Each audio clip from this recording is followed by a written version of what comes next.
नमस्कार साथियों, प्रतिलेखन संख्या 2 डिक्टेशन स्टार्ट होगी 3 सेकंड बाद।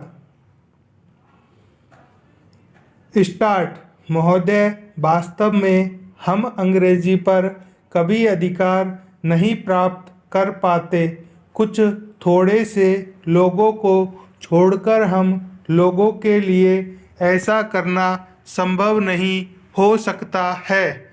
हम अंग्रेजी में अपनी भावनाओं को उतनी अच्छी तरह से कभी व्यक्त नहीं कर सकते जितनी अच्छी तरह अपनी मातृभाषा में। हम अपने बचपन के सारे वर्षों की याद कैसे भुला सकते हैं? प्रश्नवाचक। पर जब हम अपनी उच्चतर शिक्षा, जैसा कि हम उसे कहते हैं, एक विदेशी भाषा के माध्यम से शुरू करते हैं, तब हम ठीक यही काम करते हैं। इससे हमारे जीवन का क्रम भंग हो जाता है, जिसके लिए हमें बहुत भारी मूल्य चुकाना होगा। मैंने लोगों को यह कहते सुना कि अंग्रेजी शिक्षा प्राप्त भारतीय ही नेतृत्व कर रहे हैं, लेकिन उनसे आम जनता को कोई फायदा नहीं हुआ। यदि ऐसी बात न होती तो बहुत ही बुरा होता। जो हमें शिक्षा मिलती है वह मात्र अंग्रेजी शिक्षा ही है।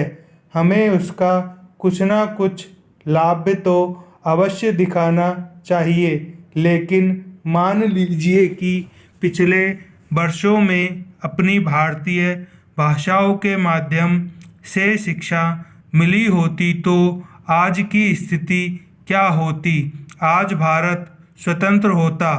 हमारे शिक्षित लोग अपने ही देश में विदेशियों जैसे न होते, वरना उनकी वाणी देश के हृदय को छूती। गरीब से गरीब लोगों के बीच में वे काम करते और पिछले 50 वर्षों में वे जो कुछ प्राप्त करते वह राष्ट्र की एक विरासत होती। आज हमारी पत्नियों तक हमारे अच्छे से अच्छे विचारों में सम्मिलित नहीं हो पाती। प्रोफेसर बसु और प्रोफेसर राय तथा उनके शानदार अनुसंधानों पर दृष्टिपात कीजिए। क्या यह लज्जा की बात नहीं है कि आम जनता को उनके अनुसंधानों के बारे में कोई जानकारी नहीं है? पैराग्राफ। हम इस समाज की सबसे बड़ी सेवा यह कर सकते हैं कि अंग्रेजी भाषा की ज्ञान प्राप्ति को जो झूठा महत्व देना सीख गए हैं, उससे अपने को तथा समाज को मुक्त करें। हमारे स्कूलों और कॉलेजों में शिक्षा का माध्यम अंग्रेजी है। यह देश की राष्ट्रभाषा होती जा रही है। हमारे सर्वोत्तम विचार इसी भाषा में व्यक्त किए जाते हैं। अंग्रेजी शिक्षण की आवश्यकता में इस विश्वास के कारण हम दास बन गए हैं। इसने हमें सच्ची राष्ट्र सेवा के अयोग्य बना दिया है। यदि हम आदत से मजबूर न होते तो हम यह अनुभव कर सकते थे कि शिक्षा का माध्यम अंग्रेजी नहीं होना चाहिए। संपूर्ण विराम। धन्यवाद।